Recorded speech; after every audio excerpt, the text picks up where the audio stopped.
School babysitters.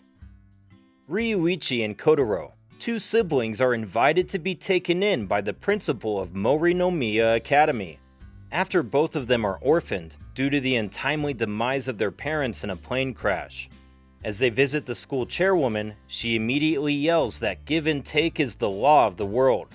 So Ryuichi must be a babysitter for the academy in return for their stay at her place. All the four kids in the daycare introduce themselves as Taka and Kirin, along with Takuma and Kazuma that happen to be twins, along with the baby Midori there. After a tiring day at the daycare, when Ryuichi finally turns his attention to Kotaro, he realizes that he has a fever and rushes him to the hospital. Realizing the weight of the responsibility on his shoulder, he begins to cry. However, the chairwoman calms him down and tucks the siblings into bed. The next day, during babysitting, Ryuichi notices Kotaro wanting to visit the zoo. So, after receiving permission from the shaggy old chairwoman, Ryuichi, Usaida, along with all the kids in the daycare and their mothers visit the zoo. However, Taka seems to be feeling lonely without his older brother, Hayato, who also happens to be Ryuichi's class fellow. He starts chasing a man who seems to look like his brother. However, he begins to cry uncontrollably as he realizes it's not his brother, and that he's lost, but Hayato appears from behind and hits him, asking him to apologize to Ryuichi for running away. It's Yuki Valentine's Day now, and Yuki, Ryuichi's class fellow, crushes on him. She is all ears to find out he's dating. Inomata, another student that visits the daycare, can't stand students breaking school rules of giving chocolates. So she leaves after being called a stick in the mud for ruining everyone's fun. After school ends, Ryuichi, Kotaro, and Inomata are walking home, when Ryuichi quickly buys chocolates for Inomata as a token of gratitude for helping him out at the daycare. Pouting, she reminds him that she's just a stick in the mud, but Ryuichi, with a slight giggle, claims to like that about her, making Inomata all flustered. It's spring now, and Ryuichi has entered high school. All the students seem to be choosing the clubs they'd like to be a part of. Even though Ryuichi wants to have the freedom to choose, he can't because he's too busy with the daycare. Noticing the saddened expression on Ryuichi's face, Kotaro forces Hayato to come and submit an application for joining the babysitting club, so that Ryuichi can feel a little less lonely. The next morning, Ryuichi catches a cold, due to which Kotaro has to be separated from him. After Ryuichi gets the medicine, Kotaro is once again taken away till he gets better. However, Kotaro isn't happy about it and pouts while taking refuge under a table. One fine day, Inui, a second-year high school student, visits the daycare, claiming that he's going to be Sawatari-sensei's future husband. Ryuichi is shocked to hear that and asks him, "Isn't sensei already married?" However, Inui claims that her husband is dead and he wants to help raise her baby. Later, Inui pays the daycare a visit a second time when he happens to run into Sawatari-sensei. Too starry-eyed, Inui holds her hands as he's about to confess. She gets a call from her husband. After realizing that her husband is alive and was working on a rig in Turkey, Inui is heartbroken. The next day, Taka and Kirin start arguing with each other if superheroes are real or witches. Taka shows a picture of him with his favorite superhero as proof. However, to show her own proof, Kirin sits on a broom outside the daycare and jumps from a height. Luckily, Ryuichi happens to spot her and catch her before she hits the ground. She starts to cry uncontrollably, realizing witches aren't real. However, the chairwoman appears and claims to be a witch. This stops Kirin's tears, keeping her dream alive. Later, Taka and Kirin make up, as Taka wants to practice being a witch with her. Now in school during break, Ryuichi forgets his lunch in the daycare, but he can't make it back because he has to write a chemistry report. Excited, Kotaro insists on going to give him the lunch. Usaida allows Kotaro to go out, but to make sure he stays safe, sends Inoue with him by baiting him with a picture of Sawatari-sensei. During the climbing stairs, someone bumps into Kotaro, sending the lunch flying. However, Inoue catches it and makes sure that Kotaro reaches the classroom safely. After hearing a growling noise from Kotaro's stomach, Ryuichi shares his lunch with him and thinks of how proud he is of his brother for completing his first errand.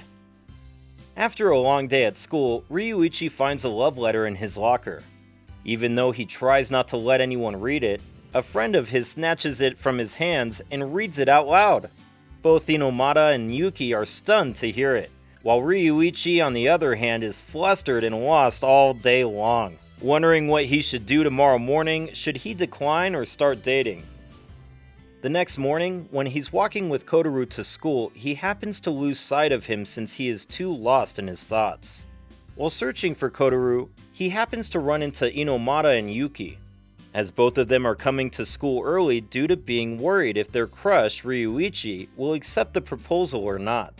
They help Ryuichi search for Kotaro, but fortunately, Hayato seems to have found him and brings him back. This makes Ryuichi realize that he can't handle a relationship along with looking after Kotaro and respectively turns down the girl. While the incident isn't very pleasing for the girls, both Inomata and Yuki form a friendship. Now, all of the babysitting club takes a trip to the beach along with the kid's mother. However, Kotaro seems to be a little scared of the water, so Ryuichi plays with him all day. After plenty of hours of playing in the sand, Kotaro takes a nap. In the meantime, Hayato and Ryuichi go for a swim in the ocean. As the two friends are conversing, Kotaro wakes up and spots his brother in the ocean. Although Ryuichi dives underwater, it seems to Kotaro that he's drowning. So despite being scared, Kotaro jumps in, only to be thrown out by the water. One of the teachers comes from the back and caresses him. After hearing Kotaro cry, Ryuichi comes running to hold his little brother and calm him down. During the summer vacation, Hayato's mother requests Ryuichi to talk to him since he's been ignoring Taka all day after he destroyed his prized possession. While the chairwoman makes Taka understand what he did was wrong, Ryuichi makes Hayato understand that it's fine. Younger brothers destroy things all the time. As for the elder ones, all that they can do is turn their eyes away from it and be there for them. After baseball practice, Taka, along with Ryuichi, comes running to Hayato and apologizes for his misconduct, while Hayato apologizes for not spending enough time with him. As school life goes on, Taka's mom, who happens to be a science teacher, asks if they want to watch some chicks hatching. All the kids are excited but are bummed to hear that they'll hatch tomorrow. The next morning, Kotaro forces Ryuichi to come to school early and sees the first chick hatching very closely. The two keep staring for a long time till they finally call the other kids in the lab. All the chicks keep following Kotaro, thinking of him as their mama. However, one chick goes near the window where it finds a cat. The cat jumps and takes out its claws to catch the chick, but Kotaro shields it with his body.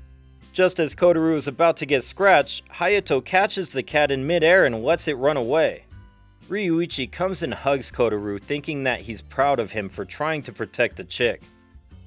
Another day, as Ryuichi is taking care of the kids in the daycare, Yuki seems to be stalking him, when Inomata suddenly comes up behind her, as she too is shy to go in there alone. She invites Yuki with her. However, Yuki is too bad with kids, as she claims. But it's too late now since Ryuichi notices the two and asks them to come in. The kids are quick to warm up to Yuki. However, when all of them go for a walk, the kids tease her so much that she passes out. After she opens her eyes, she finds Ryuichi in front of her and breaks down, thinking that he and Inomata must be disappointed in her. However, Ryuichi reassures her that it's all fine and handling kids takes time. Furthermore, all the kids visit her in the infirmary and apologize for their misconduct. In high spirits now, Yuki runs to Inomata and hugs her, thanking her for allowing her to change. It's Christmas Eve now and the dinner table is empty since both the chairwoman and Saikawa had things to attend to. As Ryuichi is trying to find a way to escape Kotaro, to change into his Santa costume for him, he hears the bell. As the orphan brothers open the door, they now find their newly formed family wishing them Merry Christmas. From all his friends to the kids at daycare, their parents, and finally the chairwoman and Saikawa. Then the chairwoman comes in close and gives Ryuichi a brand new phone that he was keeping quiet about. The most dreadful time of a student's life has finally arrived. the midterm exams. In order for Ryuichi to focus on his studies, Kotoru is asked to spend less time with him, and Ryuichi is laid off from babysitter duties. While Ryuichi does work to the best of his capabilities, he still feels lonely without Kotoru. Meanwhile, Kotoru also works hard by trying to learn how to write. As the midterm ends, Ryuichi rushes to meet Kotoru and the kids at the daycare. All of them crowd him and show him the things they've learned to write in his absence, whereas Kotoru has learned how to write Ryuichi in hiragana. After acing his test, Ryuichi feels indebted to the chairwoman and Saikawa for their help and decides to make dinner for them. As dinner is served, the chairwoman praises it in a stoic manner. Meanwhile, Saikawa praises it so much that he calls it his favorite food.